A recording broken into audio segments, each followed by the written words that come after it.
Let's make shrimp and grits the right way. Seafood loaded grits coming right on up. Who wants some? Ooh, I'm going to chemist. You know she got plenty food for me to eat. Mommy, will you make it again? So these are our ingredients. We using some shrimp, some seasoning, some salmon, and some peppers. Get that skin off that salmon. Y'all know what I say every time.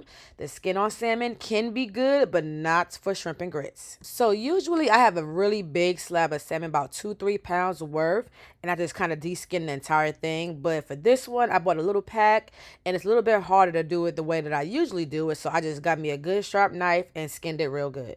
Now I'm going to slice my salmon the long way and then the short way to get it to cube-sized pieces. You want it to be bite-sized so you're not sitting there breaking up salmon into your grits. But honestly, you can make it as big or as little as you want to. I wanted mine to be this size. Nice, square, and perfect for me.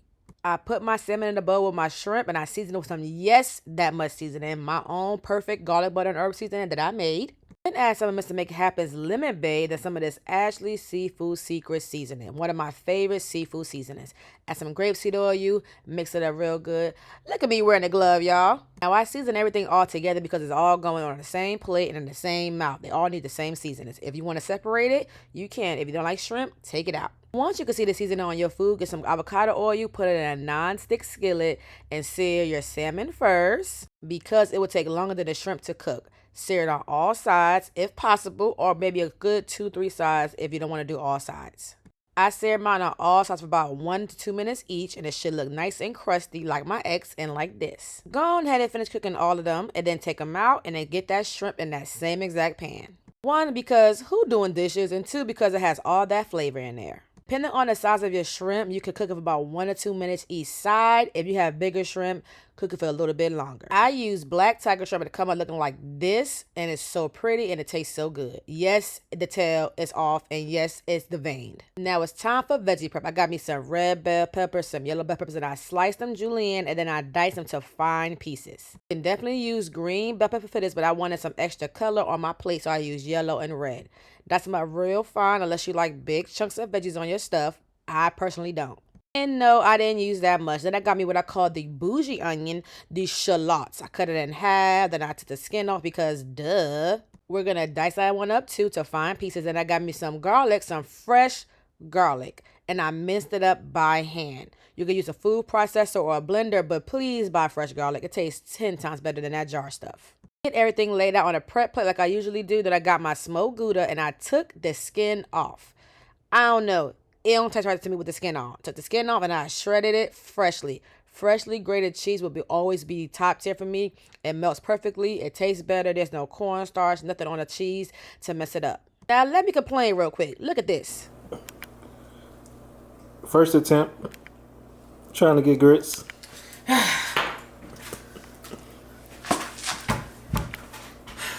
Second attempt. What are these? Quaker oats. It's closer, but it still ain't grits. Still ain't grits. Finally. Got the grits. Took 3 tries, 3 Instacart deliveries, but we got the grits. After I spent my hard-earned money to buy the right grits, I went ahead and got some chicken broth. Yes, I said chicken broth to a rolling boil. Added my yes that much seasoning because yes, it's that good. A little bit of seafood seasoning. Then go ahead and add them grits when that broth comes to a boil. Add some of that good butter. Then let it come to a boil. Bring the heat to low. Put the top on and let it cook. While that's cooking in minding this business, I'm going to go ahead and cook those veggies down in that same pan that I cooked that shrimp and that salmon in. Get it all nice and cooked down. Then add you in some more butter. Yes, that much butter. Let it melt for a little bit. Add your heavy cream. A little bit of Cajun seasoning. Mix it up real good. Then add some of that lemon bait to that thing. And once it comes to like a small little simmer bubble, go ahead and add just a little bit of cheese. Not too much, just to make it a little bit thicker than what it already is. Cook it down for a few moments. And I forgot to add a little bit of salt, some lemon juice from a half of a lemon, and some garlic paste. Who forgot the garlic paste? I did. Make sure to taste test to adjust any flavors you might need to add to it. Some sugar, some salt, whatever you need to do. Put it to the side and start working on them grits. The grits real good. Make sure it ain't clumpy and lumpy. Then add some heavy cream. Yes, I said some heavy cream to it. Like my grits creamy, so add a lot of heavy cream in it, mix it up real good. It should look like porridge or oatmeal. Because who really want dry and thick grits? Once they get nice and creamy how you want it to be, go ahead and add some of that freshly shredded Gouda cheese. Mix that in really well. Taste test to adjust any kind of seasonings you might need to add to it. If it's good, don't add no sugar. Now it's time to plate them up and make it look real pretty for your man or your boo thing. Because this seafood loaded grits is definitely giving I love you vibes, okay?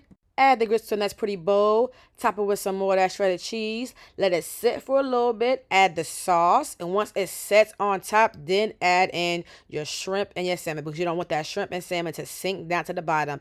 And you can't get a pretty plate. And we all know when it comes to plating, it gotta look cute if you're trying to impress somebody. Add that salmon first, then add that shrimp. Yes, I got gold tweezer tongs because I'm God's favorite. And you got, boom, seafood loaded grits. But not just any grits. Gouda, smoked Gouda grits that are nice and creamy and don't have any sugar in it. That taste test have you going in for seconds, thirds, and fourths. If you make this, let me know. Let me know how you like it. Let me know what you changed. And let me know if your little boo thing or your little yeah liked it too. I know I asked y'all earlier if y'all want some, but yeah, I was just kidding. I ain't sharing. All right, bye.